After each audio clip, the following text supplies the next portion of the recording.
everybody. Welcome back to the Retro Wrestling Review USWA podcast. I'm your host, Gene Jackson, coming to you as always from the Retro Wrestling Archive in beautiful Gadsden, Alabama, along with producer Smokey working his magic behind the scenes.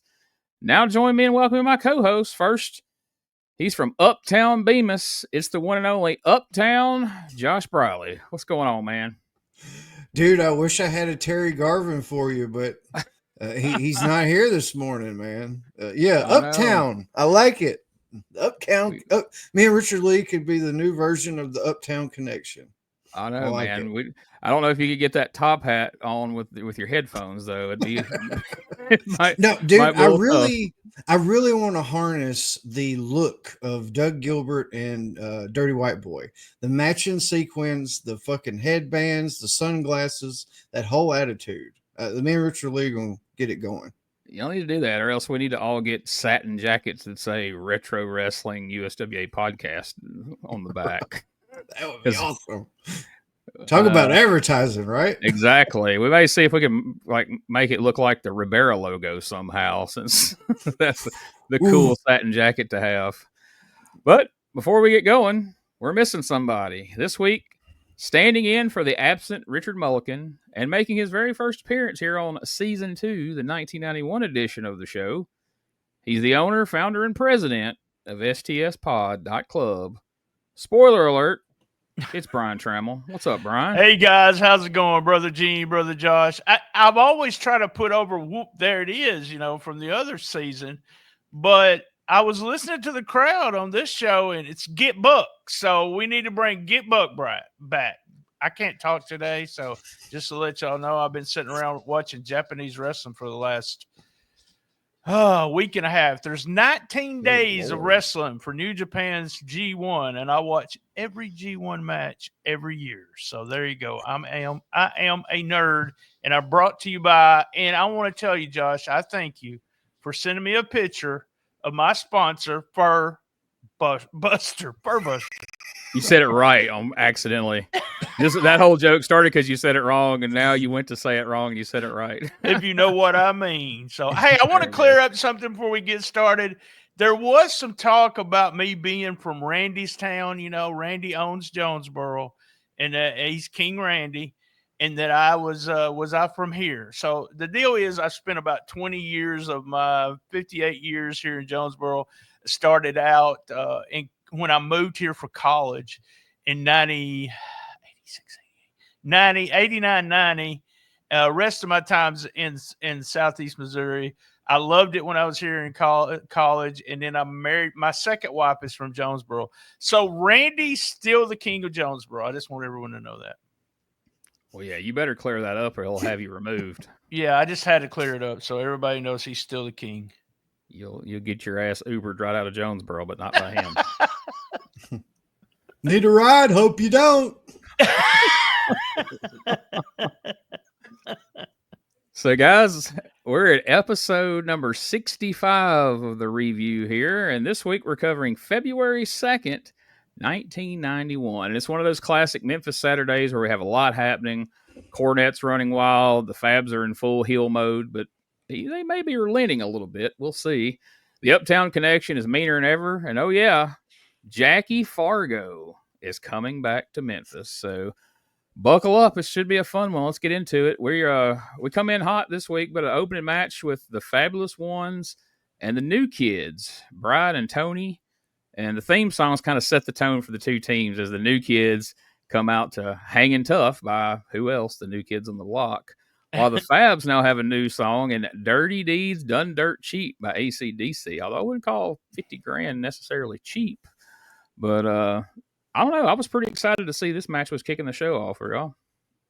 Definitely, man. I mean, I almost thought it was going to be another slaughter just because of, the opponents. I mean, a guy like, I wouldn't expect it so much from Stan, but Steve Kern, man, he's just been like vicious as a heel the last few weeks. And I thought poor Tony and Brian were just going to get ate up. But to my surprise, it wasn't that situation at all.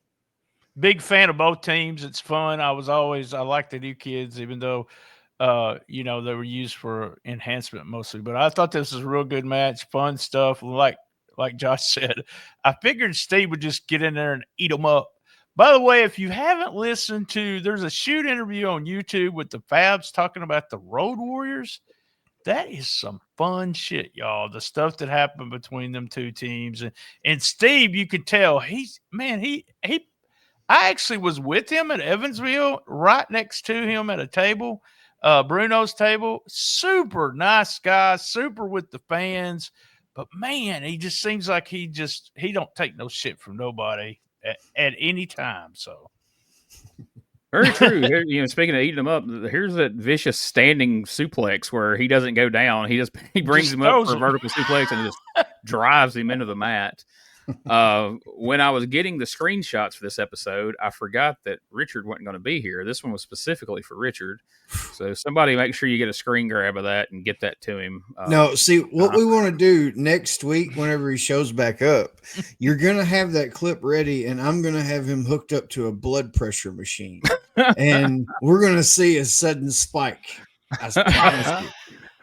Well, when he hears what we say a little bit later, it's definitely going to spike, but we'll save that. Don't spoil it, BT, if you know it is. But yeah, the new kids kind of almost stole the show here. I mean, they looked good in this match. Cornette was good on commentary. He's over there saying that the new kids were pickpocketing fans as they were coming to the ring, and and just typical Cornette stuff back and forth. He's running over to the ring and having a stroke whenever the new kids would get a spot in. They pulled the hair, they pulled the tights, and Dave Brown seems to work pretty well with Cornette.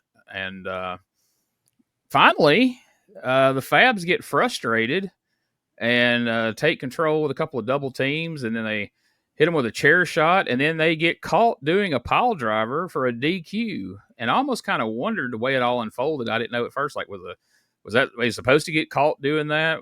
But I assumed that, that was the deal. But at first I thought maybe the referee turned around at the wrong time, like, oh, shit, I got to call this. Then again, we've seen in Memphis, if they need to not see something, even though they look directly at it, they cannot see it. So Fabs taking a DQ loss to the new kids here. So I don't know if that was more just to establish how vicious the Fabulous Ones were being here and what their mindset was, if they're more out to hurt people than they are to win, or if we're trying to start pulling the new kids out of that enhancement kind of, level that they were at, like y'all mentioned at the beginning. I figured it was a setup because they probably knew their time was close to done, just from the way things seem like they're happening with all the taking the belts away and this and that. And I figured that because of how much they let the Brian and Tony just really show and get those close pins and stuff. And every single time, man, that crowd was popping. They were hot. So man, that crowd was hot. The new kids. And I was going to ask y'all, did y'all notice that the mishap whenever Steve Kern, he shot Brian in and he kind of bent over to, I guess, maybe let Steve do a frog jump or whatever the fuck you want to call it. But he grabs him, and I assume he was going to do a neck breaker. Brian turns the wrong way, but he just stands up. He doesn't move. And Steve instinctively transitions to elbow over the throat and drops him with the fucking elbow drop to the throat. I thought that was so fucking cool. And that ring or the awareness of the situation, it was like, it looked like it wasn't a mistake when I was pretty sure it was.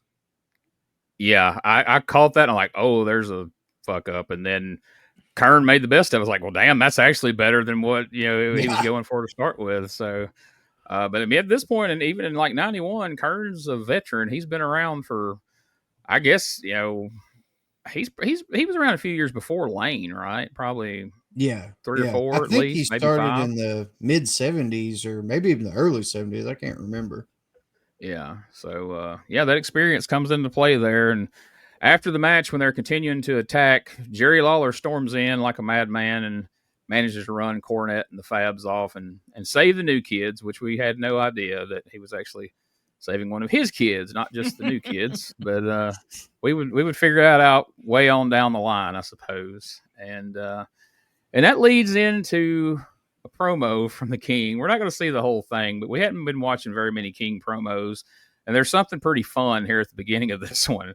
Some fan decides to try to chime in, and he stops and roasts him right in the middle before moving on. But let's check out this Jerry Lawler promo and some highlights from the previous week's tag team title match with him and Jeff against the Fabs. But I want to mention a little appearance that I'm going to be making this afternoon, and I'll talk more about it in just a few minutes, but it's going to be, at the zoo. Thanks a lot. This is this guy. Hey, save your breath. You'll need it to blow up your inflatable date later on today. What I wanted to say was... And now behind the ref's back, Lawler too late to prevent. Stan Lane for pile driving Jarrett.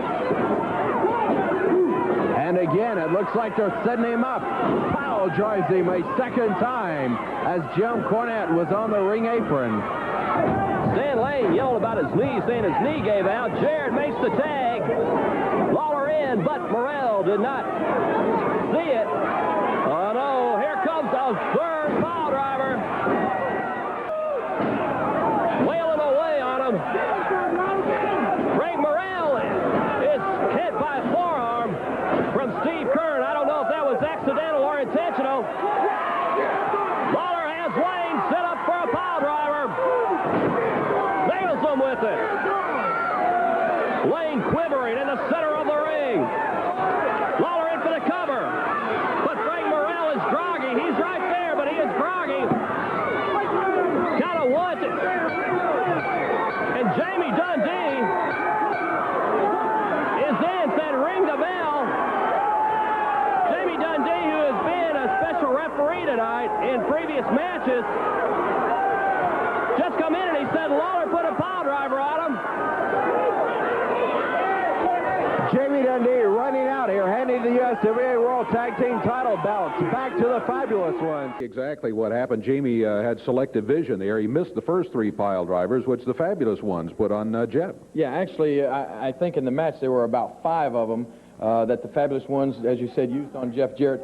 Jamie Dundee later on says that he didn't see those, that he just came around and began watching the match when I pile-drived Stan Lane, and he felt that it was his obligation and his duty to come out there and reverse that decision. But actually, in the argument that ensued there, we did at least get Frank Morrell to, he asked the crowd there, everybody was telling him what took place. So the one good thing that came out of it, instead of the Fabulous Ones being declared the winners of the match and retaining the World Tag Team titles, at least Frank decided the belts have been held up. They are not the World Tag Team champions any longer. Jeff and I aren't either, but at least Jimmy Cornette is no longer managing the World Tag Team champions. Okay, so a couple things. If there's one particular thing I can pinpoint that has both surprised and frustrated me in watching 93 and now going back to 91. Because I just remember as a kid, the pile driver being next to death in wrestling. Like if somebody got pile drive, just in the ring, that's it, ball game. If they got pile driven on the floor, holy shit, they're going away for a while. Well, we started last year for 93. We started in the first episode. Dundee got, pile driven on the concrete 2 or 3 times. Then he's back out there with a towel around his neck later. We've seen Jerry Lawler get spike pile driven by the Fabulous Ones just to come back later in the show. And now Jeff Jarrett gets pile driven 5 times in this match. And things continue. And he's still going to be in next week's match. Stan Lane takes one from Lawler. I guess Lawler's the one that really knows the trick. Stan Lane takes one from Lawler. He's dead. That's it. Ball game. And then the other thing, and then I'll let you guys comment. When we went over the card for last week, do you guys remember Jamie Dundee being special referee for any of those matches? No, not at all. Where did that come from? They saw that sweet rat tail, and it was like, dude, get you some stripes on. You Blonde need to rat be officiating. You're definitely trustworthy. Man. Yeah. I dated, my first girlfriend had a rat tail. Oh, wow. I know y'all wanted to know that, but yeah, there we go. Are you saying you were getting some rat tail, or she had a rat tail? No comment. Hey, about I said she was my pile first girlfriend. Damn it! Come on. About the pile drivers, maybe it's like you know how some chiropractors. I mean, they're a chiropractor, but they can't get that certain pop on you. You know what I mean? They want to My crack wife's your a neck. chiropractor, by the way. Yeah. So, but you know, then there's some that are like, you know, they may help some people, but they're not like Jedi masters by any means whatsoever. And then there's like the super chiropractors that can get that good neck crack and that good back crack, and it's the same shit. But yeah, that's how I feel like Lawler is with the pile driver. No. I'm with Gene. There's no explanation for me. I'm just like, and you know what's really weird is that we just discussed the pile driver stuff on the very opening match. Those guys went right with that same psychology of doing a pile driver behind the ref's back, which you hardly ever see any, continuous stuff in USWA. Yeah. But I thought that was real. I wrote typical USWA booking. How many times are we going to hold up the fucking straps? So that's they do that all the time. So another thing I want to point out here, Dave Brown is once again in full Jim Halpert mode. He's mugging at the camera. That's when Lawler makes the line about the inflatable girlfriend. And then later, that look, whatever inspired that look. But when you heard the voice of the person who said, "Where at the zoo?" When I saw Lawler turn, I'm like, "Oh my God, no telling what I was waiting for that to say." Yeah. What he said was funny, but it was very tame compared to what I was afraid he might say. Given some clips we've seen in the past. Anyhow, so Lawler lets it be known, yes, the titles have been held up per special referee Jamie Dundee, who happened to get shoehorned into a match or two last week, apparently, which we wouldn't even know that if the announcer hadn't addressed it in the commentary. He announces the stakes for this Monday night. It's going to be him and Jeff Jarrett against the Fabs with Cornette. They're going to have Bill Dundee in their corner because Bill Dundee's still out for revenge for what they did to him when they tried their best to hang him in the ropes a couple of different times. And then the big reveal that always ensures there's going to be somewhat of a house. Jackie Fargo is coming back to be the special referee. But, of course, we all know this puts a little bit of a wrinkle into things because the Fabulous Ones are Jackie Fargo's guys. But then again, so is Jerry Lawler and Jeff Jarrett, as Jeff Jarrett himself would eventually be a Fabulous One down the line, as we well know. So this should get interesting, I think, and it certainly does. So let's take our first podcast commercial break real quick, and then we'll come back and we'll see what Cornette and the Fabulous Ones have to say about the return of Jackie Fargo.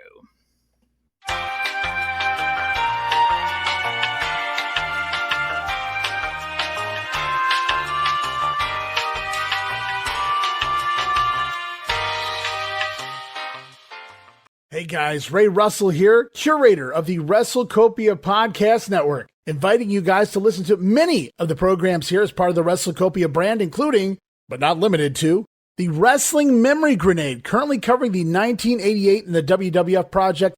You can also listen to the Regional Wrestling Podcast, where we talk the territories. You can also listen to the Wrestling Stoop with the legend himself, Bob Roop. But that's not all. You can also check out the Pro Wrestling Academy with the professor of Pro Resu, Mr. Dan Ginnity. Dan and I go back in time and cover the history of Japanese professional wrestling in the English language. And you can listen to all of those shows and more, all part of the WrestleCopia Podcast Network, located over at WrestleCopia.com. That's WrestleCopia.com, and anywhere your podcast streaming needs are met. So if you're looking to support that next up-and-coming podcast brand, please consider making it WrestleCopia. Ladies and gentlemen, welcome to Give Me Back My Pro Wrestling, the podcast that's based on the old school but can still help you find the good stuff from today. Jimmy Street and the Plastic Chic, Jarrett, are the undisputed tag team champions of the wrestling podcast world. From thought-provoking topics to superstar interviews to action figure expertise. This team does it all, and all they ask is, give me back my pro wrestling!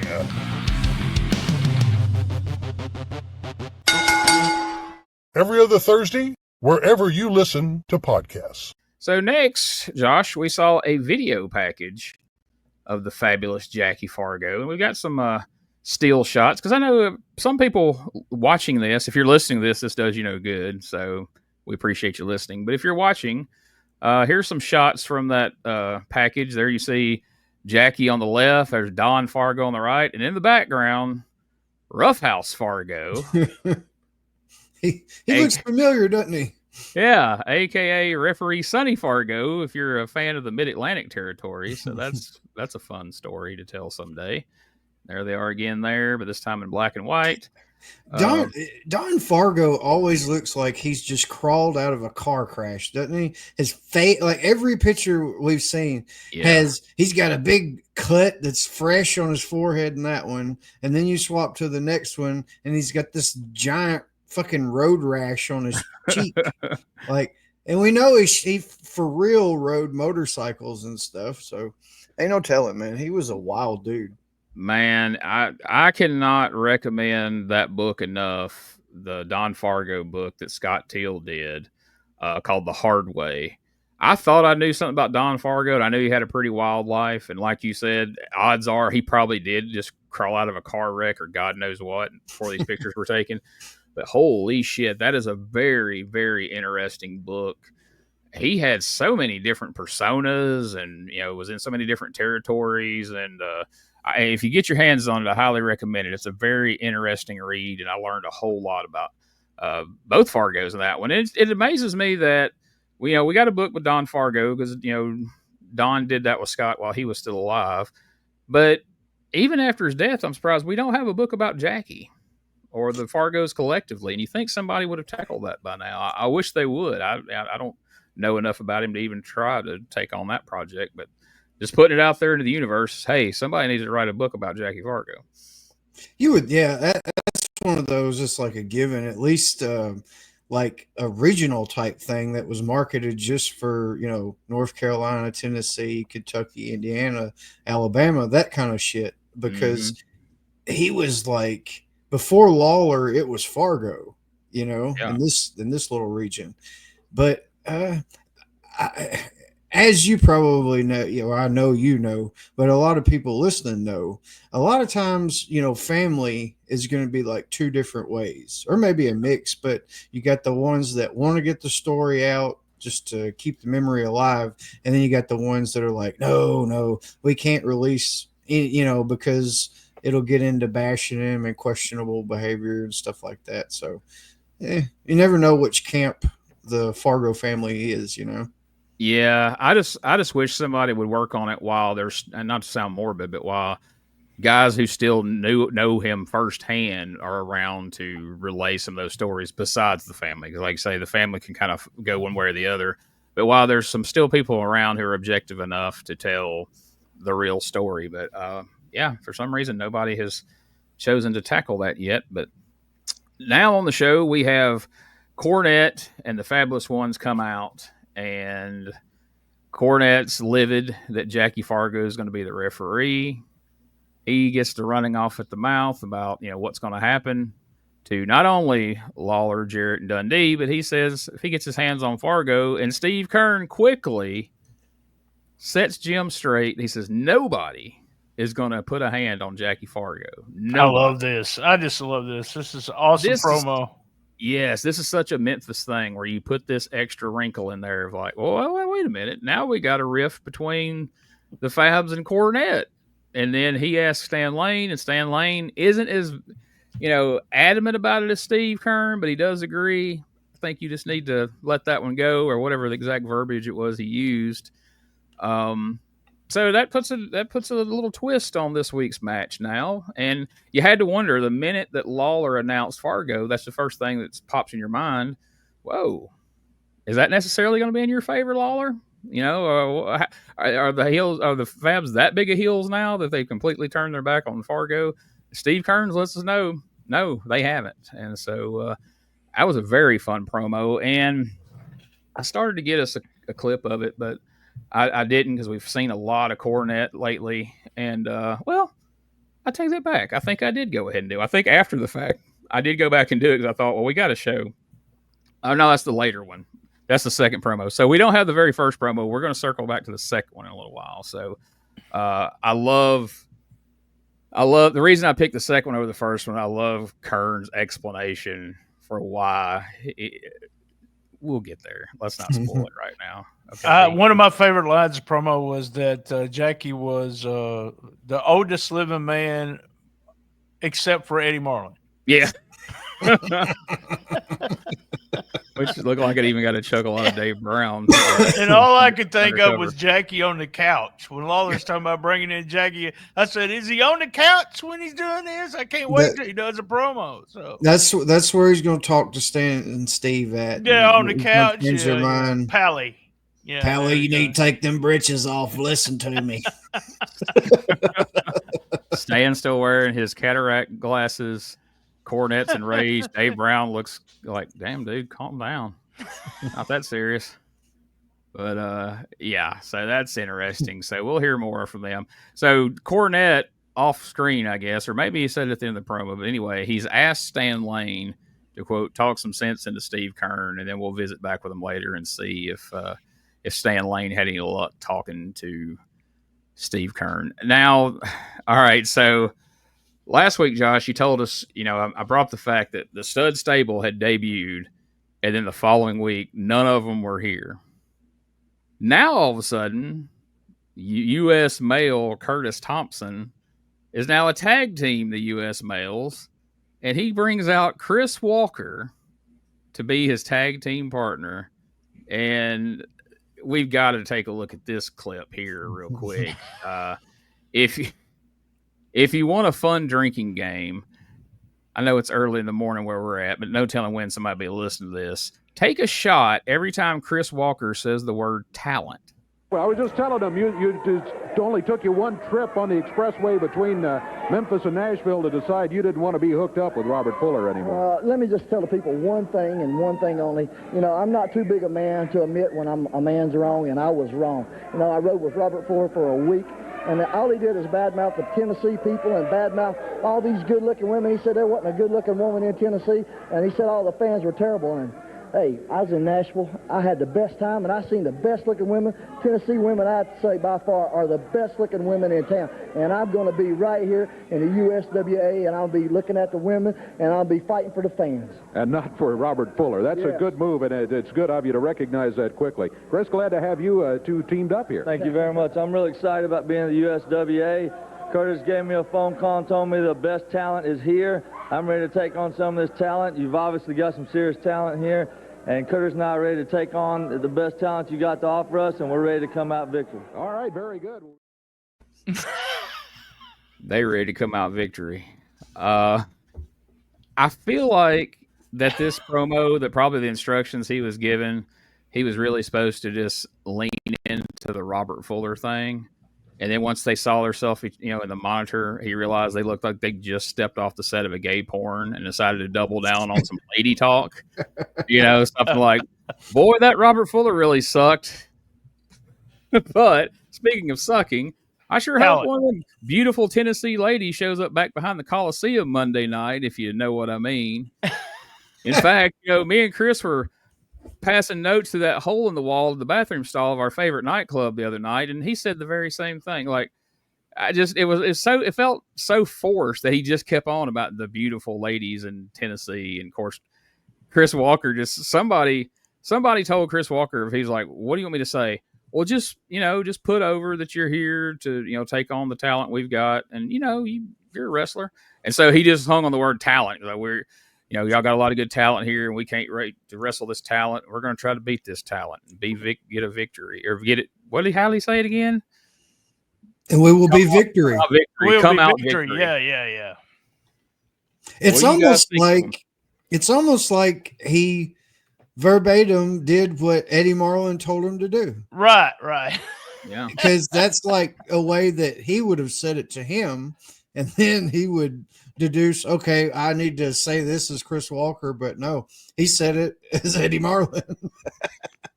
And yet I thought that really, really putting over the ladies and stuff, like, I don't know, it just got a little weird. Yeah. Yeah, it was But almost like they wanted. who are they going to? I'm sorry, BT, but who are they going to cater to? I guess like I don't see them like having little mailmen out in the crowd. So I guess that gimmick is kind of tailored to the ladies, I guess. So To me, they just want to make sure everybody knew that they weren't gay. That's what I That's what I took from yeah, it. that's what I got from it. Like Gene said, so, oh yeah, just want everybody to know that we're not gay. No, we're not. I promise you, we're not gay. Do y'all know anything about? I looked up Chris Walker because I didn't remember him at all. But he appeared in some show in London one time competing against the Iron Sheik, and he went as the Warrior. That was in God. that. Yeah, that was in Yeah, I can see that. '94. Y'all can see that. And he actually worked for Corny in Smoky Mountain and defeated Richard Slinger. I don't know if you guys know him, but he was a legit badass. But he put Slinger put him over in one of the big shows, Night of Legends he was on, and he eventually left, didn't really do anything after that. well, I've said a few times, I think, when we've been in 91 and maybe even 93, because I think 91 specifically because of Jerry Lynn. But like in my mind, I remember Chris Walker from here, obviously, but right after this, he ends up in Global, and it seems like he was tagged with Steve Simpson, and they looked a lot alike. So like they did, yeah. always, little Josh always expected to see one or the other. I thought that, guys like they look like a tag team. Him and Steve Simpson really did. And man, They look like a before and after picture, though. It was like pre-steroids, post-steroids. Right. Chris Walker was briefly in the WWF at one point, but not for very long. But I remember him in like primetime wrestling, seeing him have some like undercard matches from like Boston Garden and shit like that. But what would Bert say about these two, you think? Oh my God, honey. I would love to receive a package from that mailman, if you know what I mean. Good God. I'd tear that bikini right off of Chris Walker. Oh, he called me Conan. That dude you mentioned, Richard Slinger, even as like a teenager, when I see that name in a magazine, it's like, okay, so that shortens to Dick Slinger. Like that sounds like that would be Val Venus's original name. That they. I didn't even think about that. Yeah, you didn't think of that of all No, people. I'm You didn't sorry. think of Dick Slinger. I got something to talk about P3 Radio later on, and it shows you what the stuff that we didn't know. Me, Josh, and Richard had no idea it was actually true in wrestling. So this is fun stuff. So. Is Richard Slinger the one that Blackjack Mulligan almost beat to death? I think so, but he worked all Japan, I think, and he had tour after tour after tour over there. Yeah. Okay. I think. And I think they called him Slinker in America. Yeah. Yeah. Because somebody over here is like, we can't call you Dick Slinger. That's, you'd get you over in some circles, but he was a legit tough guy, right? Yeah. If I remember right. Yeah. The story I heard was he went to Florida and he was talking that shit, and Blackjack Mulligan like called him into the dressing room or into a basement or some shit, and they said he almost beat him half to death. And that's the one that was Phineas Godwin's stepdad, right? Or something like that. He was also what's he call it? Bam Bam Gordy's cousin or nephew or something. But is that I remember right that about getting mentioned, that Phineas? dark side? I think so. Okay. I think so. I've heard that anyway. And he tagged in New Japan. I just looked up real quick. I was right about that. He was there for from 88 to 97. So he spent most of his time there in Japan. So they go on to have a tag team match, that they being Curtis Thompson and Chris Walker, to beat Sergeant O'Reilly and Bill Rush. They're becoming a regular tag team here in the enhancement section. But they didn't. Chris Walker wasn't in the ring a whole lot. He was really green at this point. But they actually pulled off that suplex crossbody off the top rope. Yep. When I seen him go for that, I'm like, oh my God, he's fixing to get killed. And it actually looked good. I was dumbfounded. Yeah, it looked literally as good as Power and Glory's, like the fluid and the fluidness of it and all that. But again, I noticed almost at the very beginning, Curtis got really pissed off at Sergeant O'Reilly. Like something wasn't clicking. Like Sarge was a half a step off or something, and he messed up. He like sandbagged him on something or didn't. It made Curtis look stupid, and he just started dropping him awkwardly. And then he fucking tater sacked him over to tag Bill Rush, and he landed on the small of his back. And you could see Sarge was like, shit, and he missed the tag, but he still got in. Yeah, he just started really douche slinging him. If you know what I mean, he's like, oh yeah, hey, I noticed that. But it's probably Curtis. I wouldn't say he messed up before Sarge did. Sarge had been working regularly. They did a bunch of outlaw shows here in Arkansas in little bitty buildings, like that would seat maybe 50 to 100. I mean, we're talking tiny buildings, but they would be just packed with either family and friends, whatever. Bill Rush, Sergeant O'Reilly, Freezer Thompson, and Sarge. I don't know if he still has the tattoo, but he wrestled as Rambo instead of Rambo, Sergeant O'Reilly. And I just always thought that's harder to say than Furbuster, I think. But he had a big tattoo. The first time I ever seen him wrestle in an outlaw show, it was a big tattoo, and I was like, man, I don't know if he still has that or not. But I always wondered what the hell that meant. I saw that tattoo. I'm like, have you saw? Yeah. Yeah, I've seen it in person. Ways I was on a couple of shows with him. He wears the camouflage every time. When he started wearing the camouflage on TV, that's when he started working the outlaw shows as that. And man, Sarge has always been just a hell of a great bumper. Even now, if he bumped, he could still bump. So. Well, Curtis Thompson had always done jobs for Crockett for years, and he had just really started getting a push right before this. And that Carolina, the thing that Robert Fuller brought him from, that NAWA, which I think eventually became something else, or I may have that backwards. But anyway, that promotion in the Carolinas, it had some TV that I don't know. I don't remember who ran it. I remember. Is that same anyway? Thing? Yeah, that had Ken Shamrock in. Yes, the Nasty Boys, and Fuller was a champion. But so yeah, he hadn't been getting pushed real long. So I saw that. I was like, hey, really, you're gonna get mad at this dude and throw him around when that would have been you 6 months ago or a year ago. But I'm sure Bill Rush wanted to go anywhere in the world besides into that ring when he had to tag in right there. Felt bad for him. It's probably good when he decided to start reffing. Super nice guy too, Bill Rush is. Great if you've guy. ever met him, geez, he's too nice to be around wrestling. Yeah. So then it's time for Uptown Bruno's Uptown Connection to come out here, which is Brian Lee, the Dirty White Boy, and Doug Gilbert. And they stopped to cut a promo. And I don't know what's become of where's Brian's tag team partner from last week. Where's Gaylord? It's almost like they're just trying to erase him. Look at his face right there. It's tremendous. It's my favorite screenshot of the show.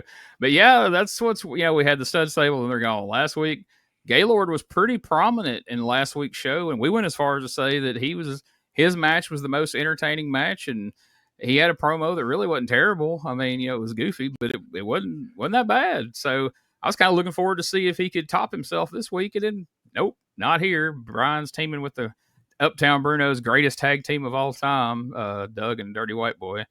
So they go in for a 6-man tag against Freezer Thompson, TD Steele, and Night Train Jackson.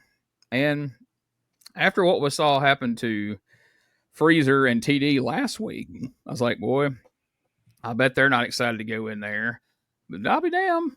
At one point, Freezer slams the Dirty White Boy. He slams Doug Gilbert. And eventually, he slams Brian Lee. So, I don't know. They decided to have a little mercy on him this week and at least let him get in a few things. Now, the match only went 2 minutes, 39 seconds. But, again, I was just impressed that they didn't just eat Freezer alive like Brian Lee and Jeff Gaylord did. Freezer's such a big guy. I'm really surprised they never tried to do some kind of Kamala or some kind of killer gimmick with him. And any of the boys, he worked for me for a couple of shows. And people wanted to work with him because he was so light and easy to work. He bumped for you, even though he was a big guy. So I don't know what happened there when it came to Freezer. Why he never got a push. Well, Memphis Monroe wrestled Freezer one time. Something happened. Yeah. Something happened. I guess maybe I don't know. Maybe I'm thinking of '92 or something. I'm not trying to super spoil, but Lawler did some kind of thing with Freezer Thompson where he got him as his partner or something on TV, and like Freezer did really good, and that lasted for like a week or two, I think. Freezer was just, I would just go in and say, "This is what I need from you. Put this guy over, or I'll let you win in 7-8 minutes." And he never asked a question. He just wanted to get his pay. See you later, bye. I mean, just one of the easiest guys to work with. This was a show for Tony Watts out at a dirt track in Batesville, Mississippi, a dirt racetrack. And I get there and he's like, "You're working Freezer Thompson." I was like, "All right, Memphis Monroe, Freezer Thompson. This makes perfect sense." And I ended up hitting him with a chain and getting the win. But man, what a super nice guy. And so, Freezer Thompson was a takeoff of Refrigerator Perry, right? Right, that's where he came into the business. So yep. I'm surprised I didn't do more with him just based off that, at least in 86, 87.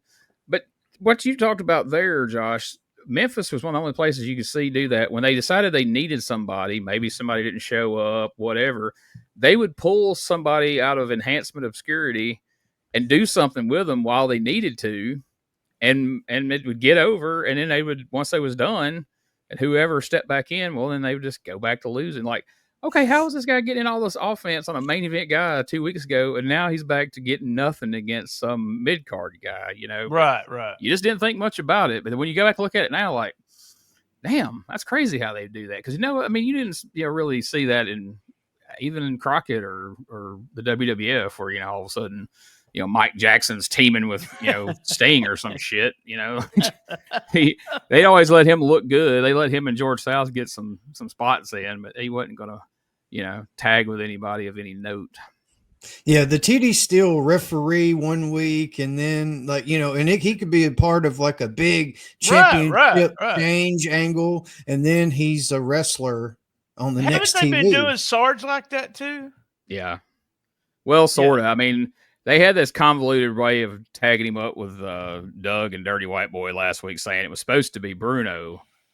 Bruno was signed to be in the match because at the beginning of the show, they was like 6-man tag and Bruno's going to be the partner. Right. And then when they get to the match, O'Reilly's out there with them, and Bruno says, "Oh, the contract was signed with Downtown Bruno, but I'm Uptown Bruno." Right. No, I'm not in there. I'm like, well, Sergeant O'Reilly wasn't signed in the contest at all, so how do you pass that off? But moving on, I originally just saw like some notes about this show, some results, and I saw where the Eliminators were here. And I'm like, holy shit, we had the Pit Bulls 2 weeks ago, and now like I knew the Eliminators came through Memphis, but I didn't even know they were a team in '91.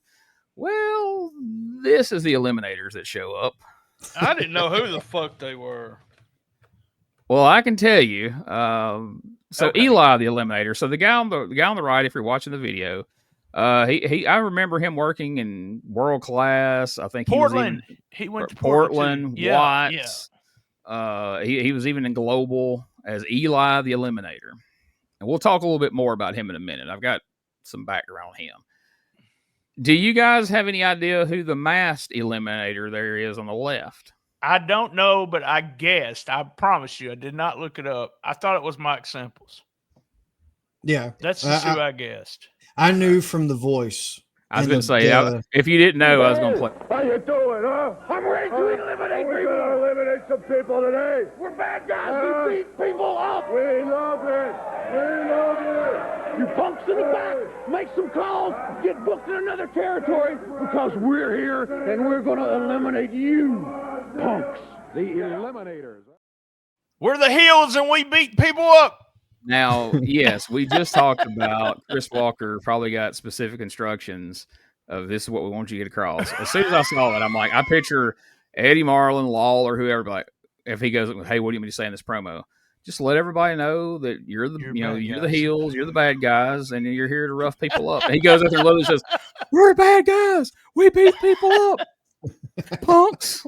Was it samples though? Was it? It Is is that Mike who it is? Samples. Okay, yeah. That's. I just looked at the body and the voice, and I was like, I didn't even look it up. I was going to look it up, but I said I'm pretty sure. But talk to us about Eli, because I did not remember him until you started talking. I remember him being in Portland. Yeah, he was. His real name was John Richmond. He broke into the business in 1978. He had a 20-year wrestling career till about 98. Then he got out. But in 78, he started out in the WWA in the Indianapolis territory as Mad Max, teaming with Super Max as the Wild Warriors. And at one point, the Wild Warriors defeated the tag team of Jeff Van Camp, the future Humongous here in Memphis, and Dick the Bruiser for the WWA tag team title. So, if you're going over on Dick the Bruiser in Indianapolis, you're high up the card at that point. They were putting him over, yeah. Eventually, he would go to the AWA in 85 and 86 with his partner, Super Max. And I guess the most notable thing there, they had a few matches with the Midnight Rockers in their early days. And then in 87, he went to UWF, like I said, Portland, World Class. He did a few tours of Japan.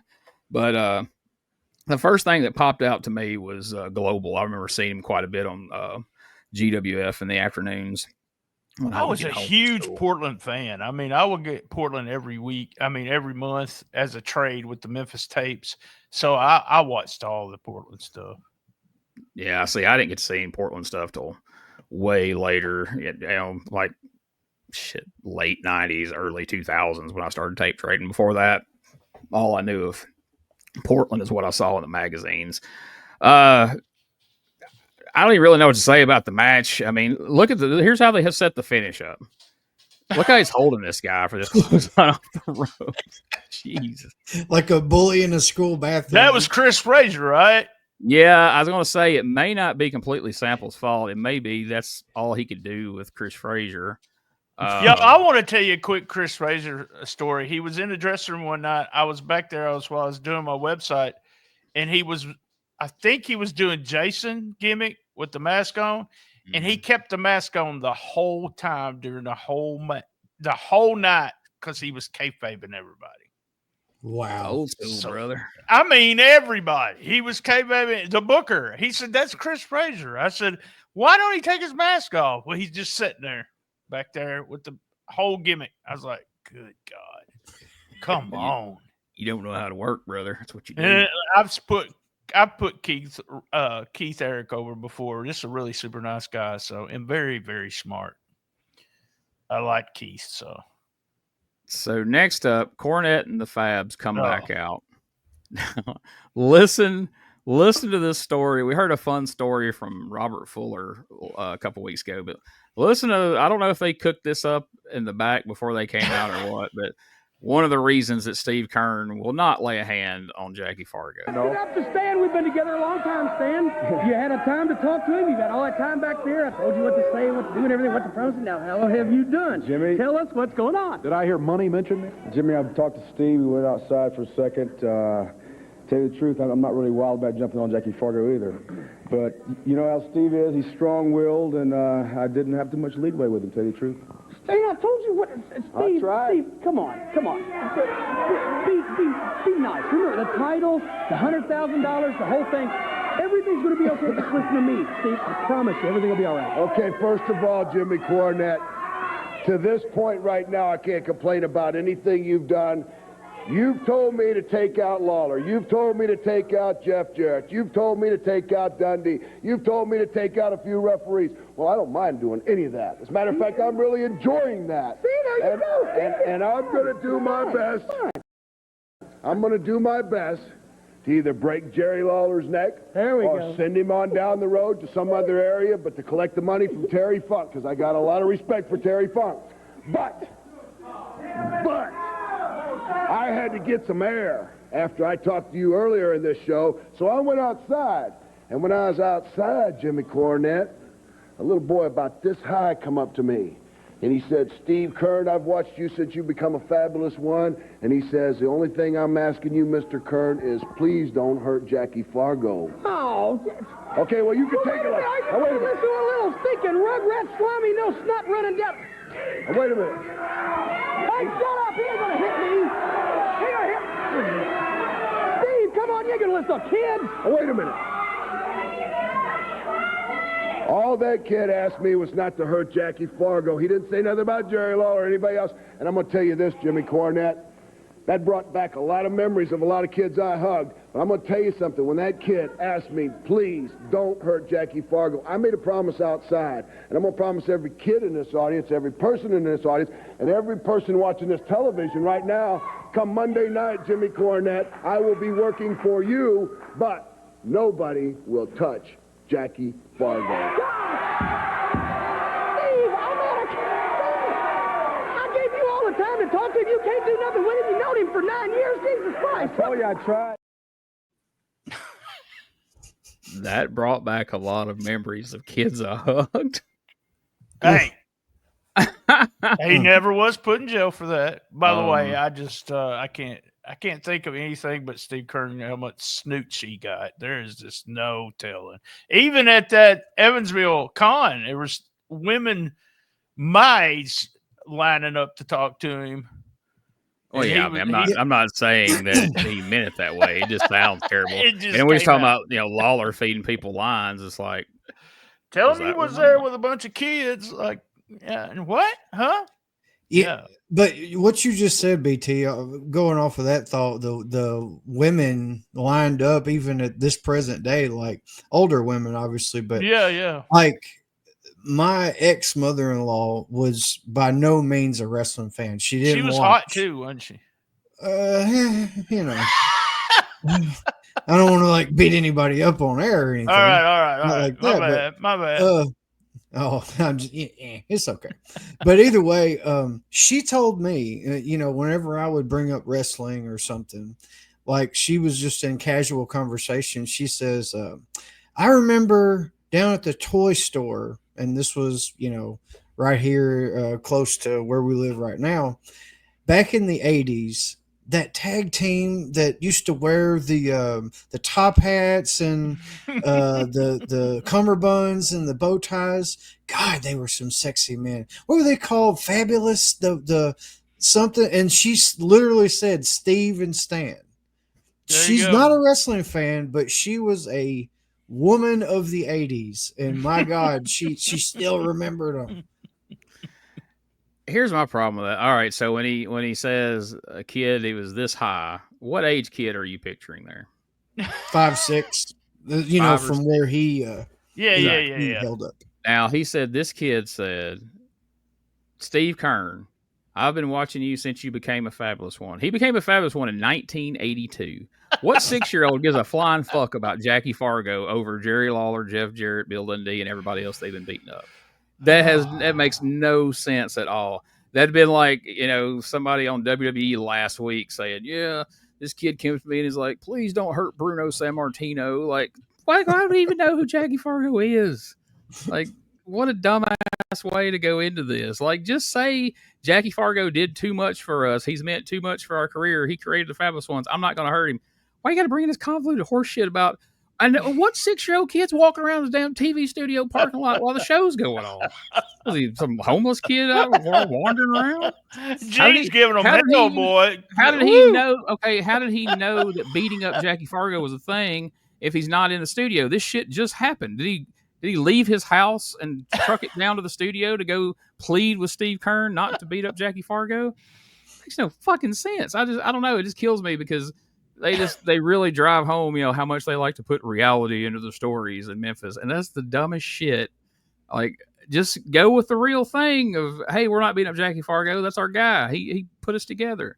Not because some fucking 6-year-old asked.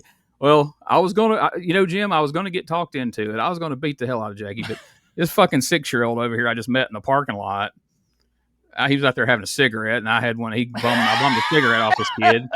And he made a pretty compelling argument for not beating up Jackie Fargo. What the fuck?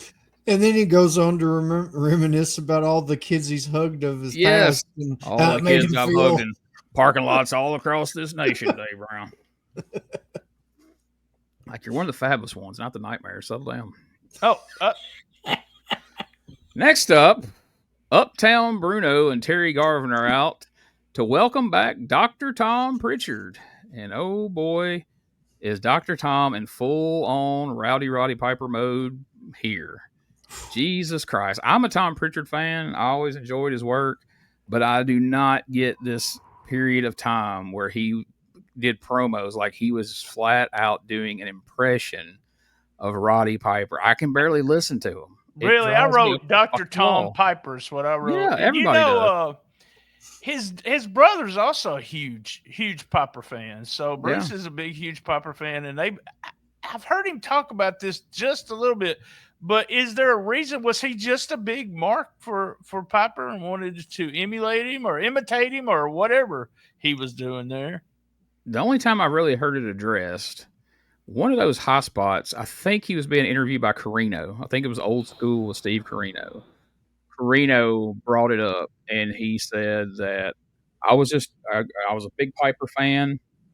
And yeah, he said, I was just, using that style of interview. But the thing is, I had watched Pritchard and Continental for a couple of years at this point, and you could hear a hint of that because that's just kind of Pritchard's voice. But it wasn't until he got to Memphis where it just turned into a impersonation. Yeah. It's one thing for Bruce to do an impersonation on a podcast, but for a guy to do it in real wrestling promos in 1991, it's just very off-putting. I don't know, but get used to it because it's not going away anytime soon. That's for sure. The other interesting aspect of this promo, Terry Garvin just comes right out and says that besides being a badass wrestler, he's also a hairstylist, which by all accounts I've heard is an actual shoot. That was kind of his shoot. Yeah. So it feels like a weird thing to tell in a wrestling promo, but they use it to weave it into that little side angle we've got going on with Lawler right now. And it was funny, last week's show, Josh, you or Richard One pointed out that, I think it was you, that Lawler seemed to spend more time talking about Garvin, which was going to be like in Jonesboro and the different, other cities than he did talking about the Fabulous Ones. Well, this week, Lawler barely didn't even mention Garvin. He talked all about the Fabulous Ones, but then Garvin brings it up in his promo. And so Uptown Bruno, when he comes out, is carrying a big brown paper bag. And Dave Brown immediately says, "What's in the bag?" And he's like, "None of your business." Well, Garvin reveals that inside that bag is everything he needs to cut someone's hair. And he's going to start in this next match. And we find out that it's Uncle Danny teaming up with, Jerry Lynn? Mm-hmm. What got me is Garvin trotted out this old joke that I remember hearing as a kid when he says that some people have blonde hair from their mother's side. Other people have blonde hair from their father's side. But Danny Davis has blonde hair from Parok's side. And I was like, dude, Uncle Danny's been pretty fired up recently. You don't think you can go there. You're going to get your ass beat up in here. Yeah, that line killed me. I love that line. Yes, I love that line. When I heard it, I was like, well, that's legit. Neither of them had blonde hair. And I remember my mom, whenever he would come back in, through town or whatever, about once a week, he'd be sitting in the living room in my granny's house, and my mom would have that bottle, and he'd just have the towel draped, and she'd be hitting all the black spots. I was hoping that we'd get a fired up promo from Uncle Danny before the match. Garvin, let me tell you, you don't make fun of my blonde hair. You hear me? But no, we went straight into the match. That blonde hair is as natural as these muscles, Terry Garvin. Swole, Danny Davis. So swole nightmare. I remember seeing them in Continental, and if they still had the mask, you couldn't have told the difference between Danny and Ken. Like they had that same exact build almost. And then Danny Davis gets injured or something. You don't see him for a while. At least he left Continental. Mm-hmm. And you didn't see him for a while. And then all of a sudden he shows back up and he is ripped. And then you bring Ken Wayne out there for the tag to start that angle they did. And they didn't look like they even, you damn sure couldn't. There wasn't nothing you could have put. You could have put bodysuits on them. You still could have been able to tell them apart. It was daylight and dark. I mean, Uncle Danny made it happen with the gas. But this was a pretty good tag team match. It was mostly he was taking him vitamins and saying his prayers like Hulk Hogan had been telling everybody. But, this starts out with as a pretty good tag team match until a tilt-a-whirl head scissors goes awry with Jerry Lynn, whose legs don't get around Garvin's head, but Garvin still takes it like they did. And then after that, we see some heat on them. And eventually, Bruno goes into that bag, and turns out one of the things you need to cut somebody's hair is ether and a rag, which I guess if you're doing it against their will, that's probably a good thing to have. That's a Saturday night at the Trammell House right there, buddy. Ether and a rag. There they are. They've got Jerry Lynn's entire head covered with this ether-covered towel. They've already gotten Uncle Danny. You see him on the floor back behind him or in the ring mat. Damn, they've got them both knocked out. And then here, Uncle Danny's been put in the chair, and this is after they've come to save him. But before they save him, it seemed like the cavalry was a little late getting there. Like, they had time. They could have started cutting some of that hair off, but he kind of jacked around, and he might have clipped a little piece or something. But I know Danny Davis had to be like, where in the fuck are these guys at? I don't know if that was a rib or is this somebody wasn't watching the monitor or what. But I thought Garvin missed the opportunity because it seemed like there was a delay. He could have walked around Danny. You know how hairdressers walk around and they look, and he could have been doing all that before he went to. But no, he's just standing there with the scissors awkwardly, like, don't let me cut this. But yeah, he could have walked around. Hey, honey, how do you want it this week? What number guard do you usually use, hun? Exactly. Oh, so that was how we ended that one. So we're driving home, the haircut thing. Although Lawler didn't make any mention of it this week, Terry Garvin's still stuck on it. So the official decision. Danny Davis and Jerry Lynn win by disqualification, but they're going to stagger out of here a little woozy from the ether-covered towel of Uptown Bruno. So as main events go so far, 91, what did you guys think of that one? I thought it was pretty cool. Anytime the ether is broke out in Memphis, because usually that's the only place I've ever seen it, I think, besides maybe Continental. That's what I say, Continental. Anytime the ethers broke out, man, it's usually a chaotic situation.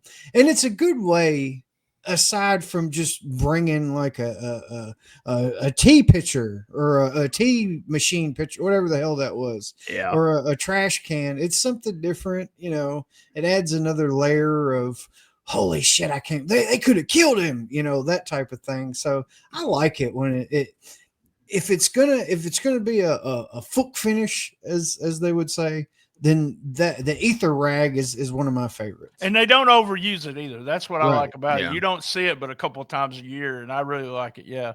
And then I don't remember if Dave said anything, but usually the announcers, they will put it over big time. Oh, Dave said, he's like, is that ether? And a few minutes later, hear him go, oh yeah, that's definitely ether. I smell it now. I'm like, there you go, Dave.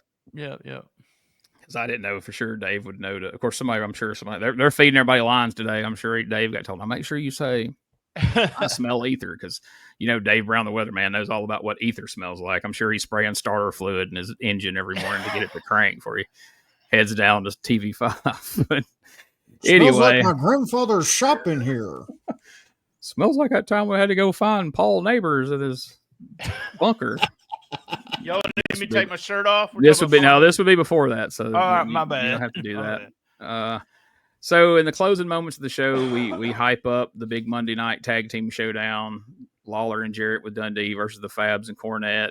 Tag titles on the line. Bounty money's on the line. Special referee Jackie Fargo. It's going to be a big one.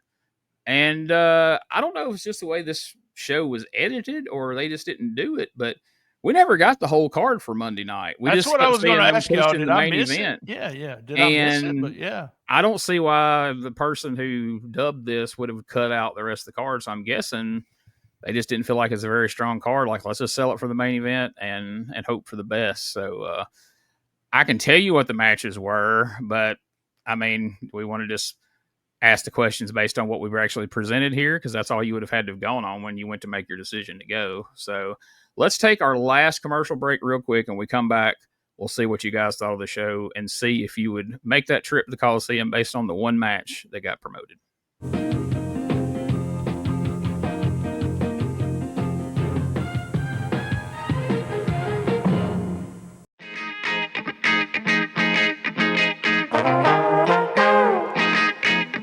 Hey, it's Bob Smith, and guess what? The Outdated Wrestling Hour is now part of the WrestleCopia Podcast Network.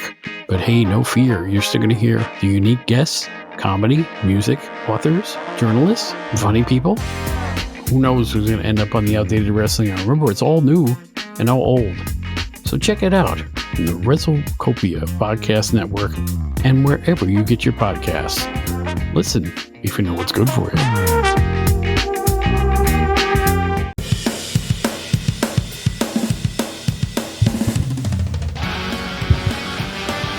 Tired of the same boring wrestling podcast? Need something with attitude, chaos, and maybe just a little cussing? That's STSpod.club, and we got it all covered. We got wrestling weirdness with WTF News Desk, 5-minute time limit, and the Southern fried brain of me, BT, steering the whole ship. We also have rolling into Memphis every week about the current Memphis wrestling. Interviews, hot takes, and wrestling outrageousness so wild it might get you banned in 12 states. That's right, it's SDSpod.club, or search all podcast catchers for Shooting the Shiznit, where wrestling podcasts grow chest hair. Not sure what that meant. Love my mama. This is Wrestling Nostalgia, the podcast that dives into wrestling history. Hey, wrestling fans, I'm Dave Dynasty, and if you enjoy podcasts that are knowledgeable and history-driven, then Wrestling Nostalgia is for you.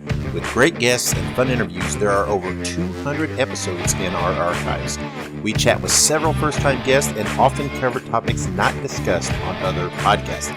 Look up Wrestling Nostalgia on your favorite podcast platform and visit all of our links at linktree/WrestlePod. That is linktr.ee/RASSLEPOD. And remember, wherever you go, whatever you do, be good, be safe, and keep on growing.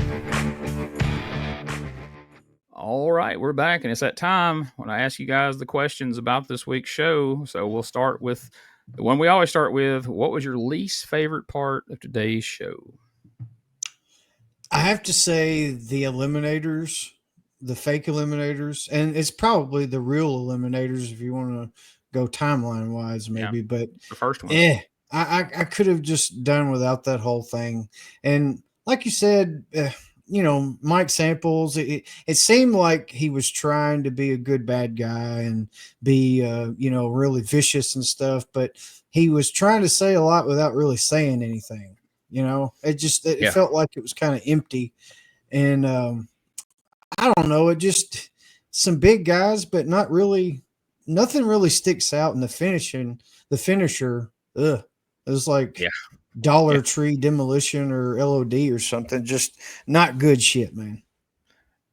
I'm with you, Josh, but also I just Chris Walker and Curtis Thompson just did nothing absolutely for me. So toss up between those two things.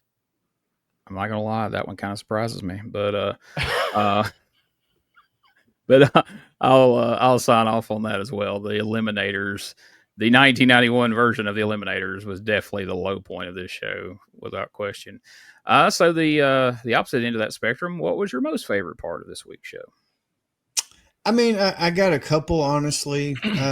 The Fabs and Jimmy Cornette and the Jackie Fargo thing, man, that's good TV. It makes you have to tune in to see how it ends. I mean, it's like one of those soap opera type moments for your granny or whatever. Like it's bigger than wrestling. You know what I mean? It's like, it's that personal type thing. And that is such a Memphis thing, dude. Like even the bad guys, they have that line where I will do anything but this is not honorable even to us, and I love that shit, even when it comes to heels. And man, Chris Walker and Curtis Thompson, the finish on that thing, like I said, it looked like Power and Glory smoothness on their finisher with the suplex and the crossbody at the same time. Chris Walker, horrible promo, a little bumbling in the ring, but man, very, very good timing on the finisher. Absolutely. I'll go with Fabs, Jarrett, Lawler, the whole the whole angle with Cornette, and I won't do that. I won't do that to Jackie Fargo kind of thing. I like what Josh said, and it is really the heel. The heel has a line that they will not cross no matter what, and it reminds me of old Memphis thing where Austin Idol competed with Jared Lawler for like 9 months. And then they take a break for 3 months, and Lawler comes out and says, well, I got a tag team partner for Monday night. Who was my toughest opponent? Who was the dirtiest player of the game? Well, I'm bringing out Austin Idol. They can always do that, and they always do. But, yeah, I like that. I love the whole thing with the Fabs, and you kind of see where it's leading, which I didn't go, believe it or not, I didn't spoil myself. But I love that stuff. I love the Fabs I love the whole chemistry there with the Fabs with Cornette, because Stan Lane had been with Cornette for years. Kern just kind of jumped in, but Stan, does he really agree? And you kind of think, what is he going to beat up Jackie kind of thing? So yeah. I like it a lot. I want to think, especially after looking at what the actual card ended up being, that this was strategic on their part, where they're like, this tag match is enough to bring them.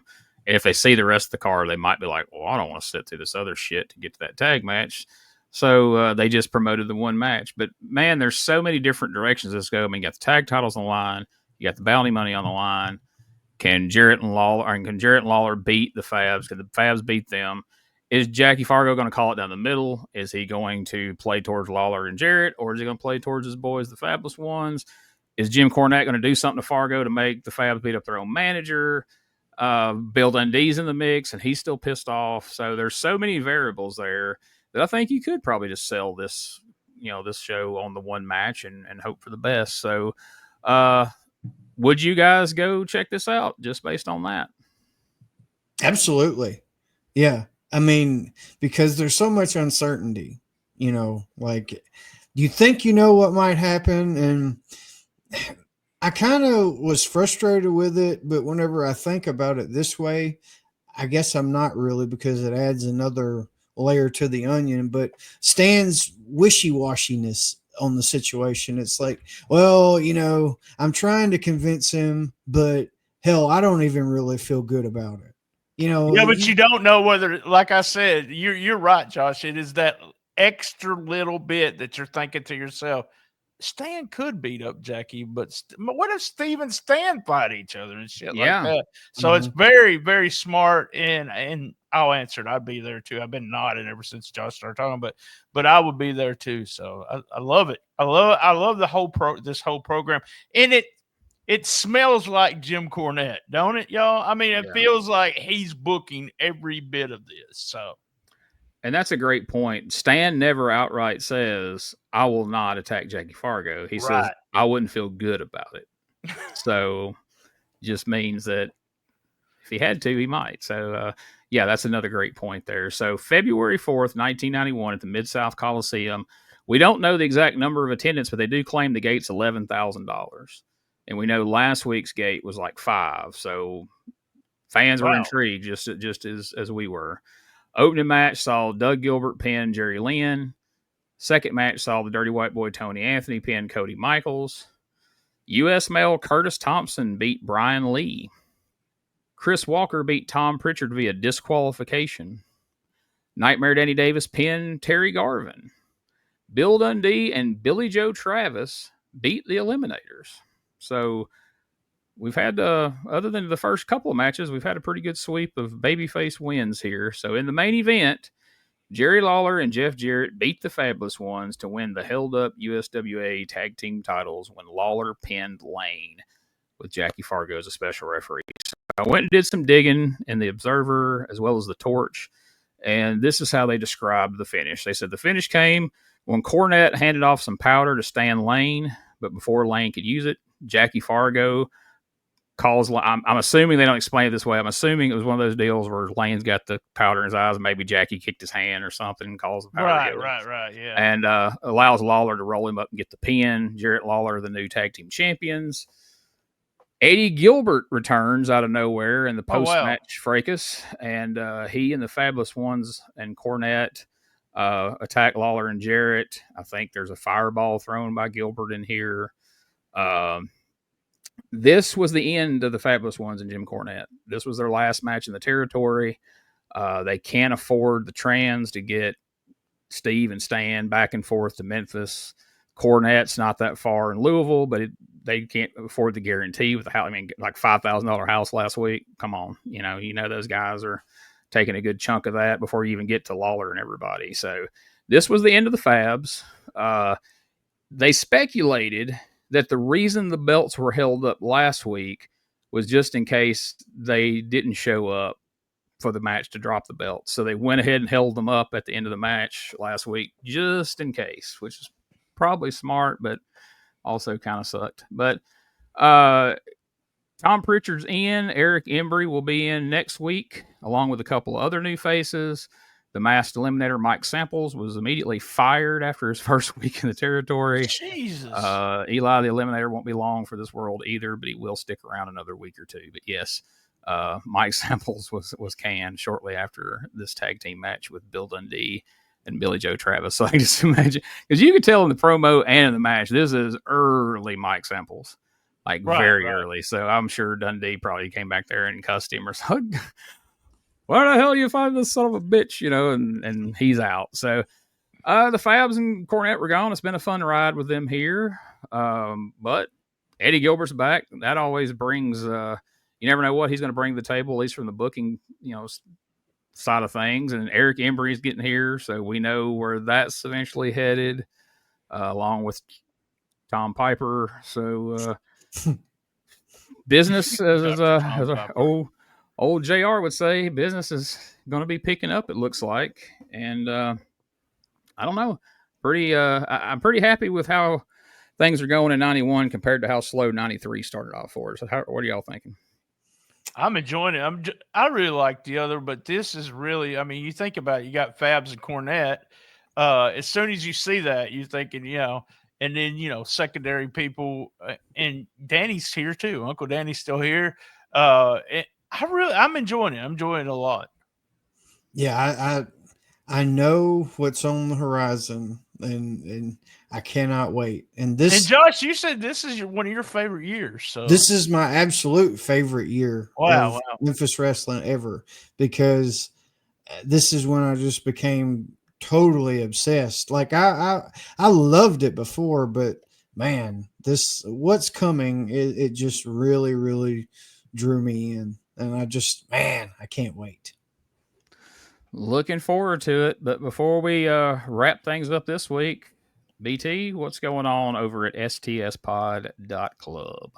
We do Shiznit Minute every day. Saturday we reviewed Memphis Wrestling rolling into Memphis week 233. And that was episode 973 of STS Pod, and included Gilbert. They did a really fun spot with Gilbert. We had a 5-minute time limit this past week featuring you guys. And we've had so much talk about the action figure talk. The people from Patreon really got a kick out of the extra part that I put on there. And it's this coming Thursday, right? It's pretty bad when I don't even know about my own podcast. But this Thursday, Gene and I are going live stream WTF. So I'm excited about that as always. Now, I know typically when Richard's not around, P3 Radio drops on Friday night. So I'll ask you both, but I'm sure BT is going to have a review in mind for P3 Radio. I'm ready, man. I've got it all wrote down. I listened to it yesterday as I watched. Y'all were, instead of listening to the commentate, believe it or not, it's in English, the G1. I actually listened to you guys. I even text Josh about something that was on the show. But P3 Radio is Josh and Richard. I gave y'all 4 out of 5 hoots this week. It's a podcast that always talks about videos but never puts them in the notes. Richard's been well lately for about 8 weeks. We haven't heard Richard talk about how sick he was. No, that's not totally factual. Remember, he had the black lung last year. Oh, yeah, because he was in the house that he bought. I Yes. love the story about the house. So, but I'm just going to go through these real quick. Some points here. Josh bought some racist cassettes at an antique store. Richard don't know the difference between a rest stop and a truck stop. Richard was raised in a bathroom. Both guys were peeping toms at a very young age. Richard would break into his other friend's house. He only had 2 friends. That was, but he'd break in his other friend's house when they were on vacation. And I forgot, he never let me tell the story, but we broke into the other house on the other side of this house you're talking about. Oh my God! Well. Yeah. Someone threw a rock that broke his side glass, and Richard blamed it on a ghost. Here's some wrestling stuff that we didn't know about. All right. So Josh didn't know Johnny B. Bad was black. By the way, he's still alive, but he didn't know he was black until I was an adult.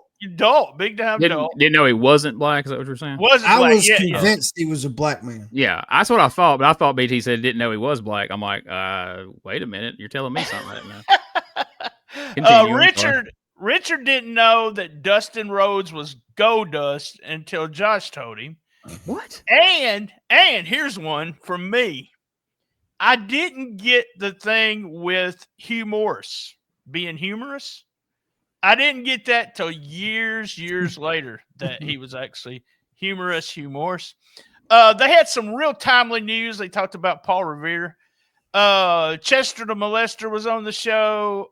Some funny stories about suicide, as always. Always funny stories about suicide. They believe Richard does it. He should put special people on leashes. Richard wore a Santa Claus suit when he was 13 years old and was a total pervert, if you know what I mean. And they covered a couple of news stories. It was throwing a dildo at the WNBA. Richard's mom gets a phishing email, by the way. They did that. And an old man was very concerned about, Richard, you need to come look at this. They're going to take my money. And one of the last stories, which is my favorite story, is a guy used a coal miner's glove to feed coons on his porch. So there you go. Wild. That's P3 Radio this week. Wild raccoons. Okay. There we go. Insane. That's what we needed. Like it's a fucking Bambi movie. They're just like flocking to him. And I told BT in a text, I say, you look like goddamn Don Carson with that huge ass glove feeding him. Like it's weird. And the thing about this old guy was, it's not like that he's old and he's just sitting out there during the day. This motherfucker is 83 years old and stays up till 11 p.m. every night. Waiting on that coon. Night. Waiting on the raccoons. Like, it's keeping him alive. That sounds like that had to have been a 3-hour show to get all that in. Man, it was a good show this week. Real good show, y'all. I'm telling you, Josh, y'all need to put him on the payroll. BT's better than Chat GPT at coming up with a damn preview of your show that makes you want to listen and see what the hell all that's about. And kudos. I never thought we'd get a Don Carson reference on the show. That's amazing. Good job.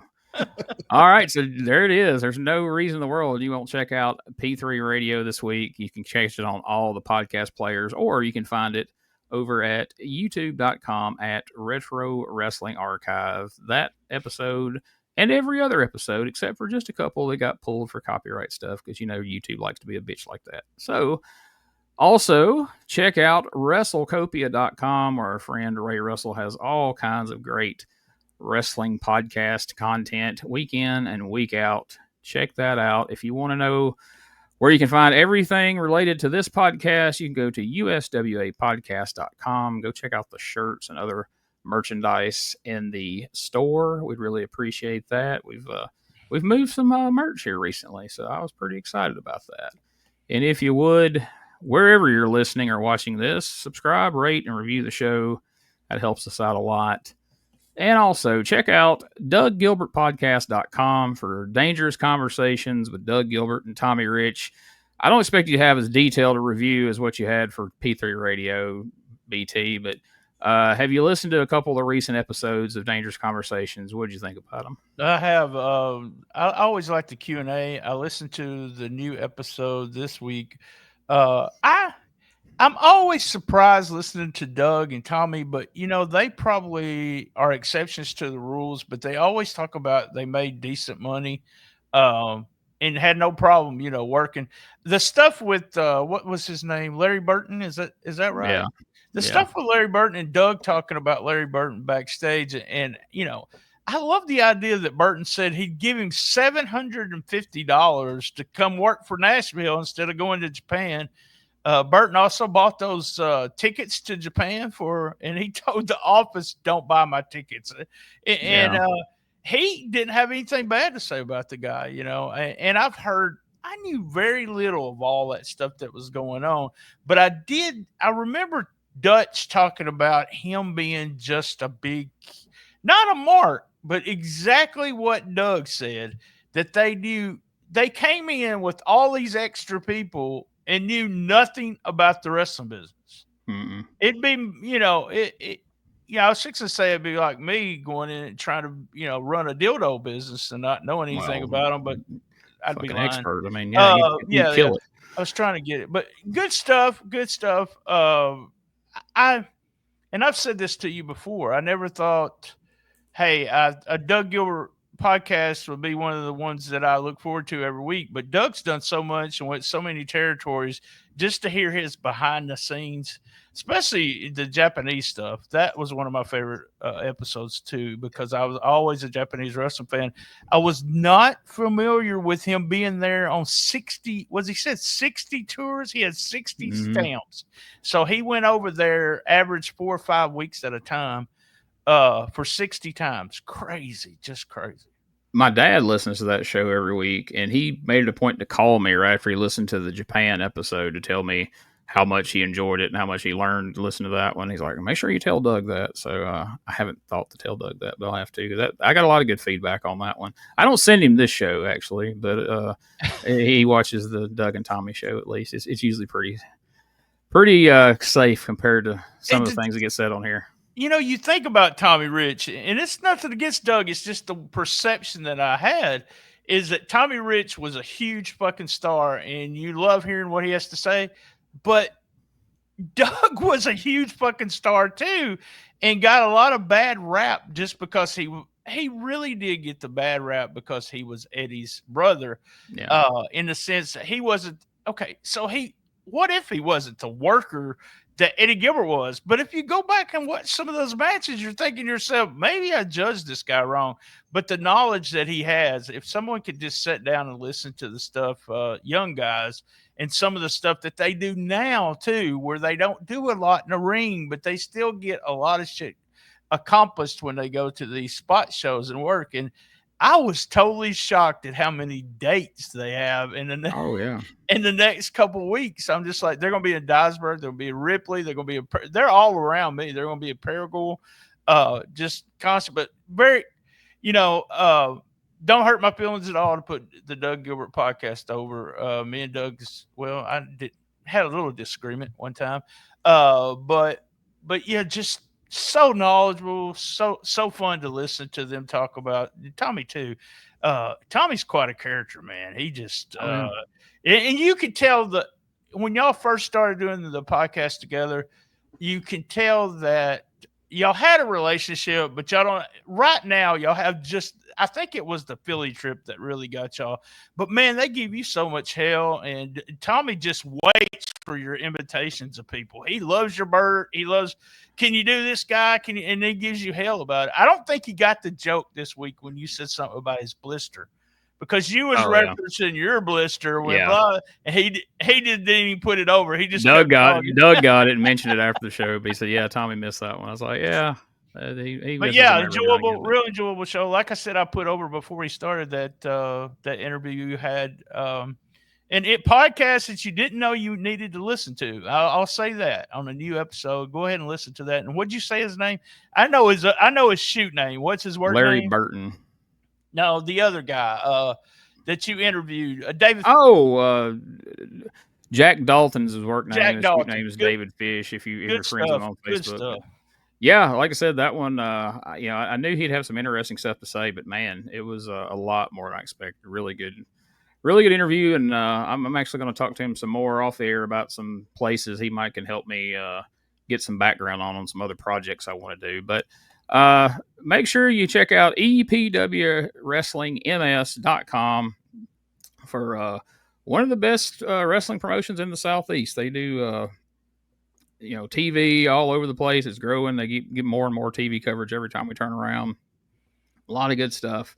If you want some current wrestling besides all the old stuff I talk about on my shows, EPW is a good one to check out. And don't forget, as always, you can dial 256 Egg Iron. I'm begging you, folks. Nobody has called in weeks.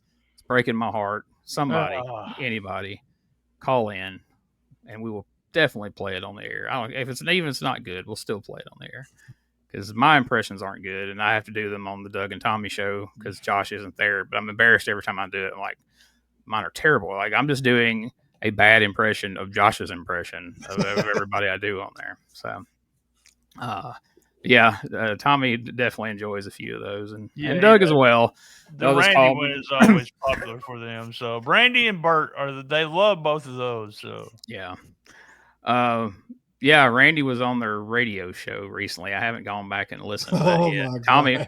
Tommy wasn't on that night. He was gone to North Carolina for the gathering, and so Randy came on, and I need to find. I can't figure out where the hell you listen to it at. It's on some kind of app. You got to have an app, and I don't know, man. But kudos to those guys for doing 2 shows a week now. I'll let them have that. I got enough shows going on without having a specific time that I have to be live every Wednesday night. You got to have one with your best friend, right? Yeah. I mean, as Randy says, you're my best friend. BT better not be on that show when I come on there. I'm like, I haven't done at that point. I hadn't done a show with you in like a couple of years. He acted like we was going to ambush him. Like I was. He's your friend. I know he's your best friend. I don't want him to. Yeah, this is a big setup, Randy. He's going to pop up on the screen and berate you. All right. Well, this closing has rambled on. I thought we were going to get done early. Sorry. It's kind of went on. No, you're good. I asked you for that, so I put you over, putting Gene over. So yeah. Well, bless your heart. Somebody's got to do it. We'll be more than happy to let you. But all right. Well, folks, check back here next week for a new episode from 1991 that we know is not going to have Fabulous Ones. It's not going to have Jim Cornette, but it is going to have Hot Stuff Eddie Gilbert and Flamboyant Eric Embry. So should be a lot of fun. We hope to see you all next week right here on the Retro Wrestling Review USWA podcast.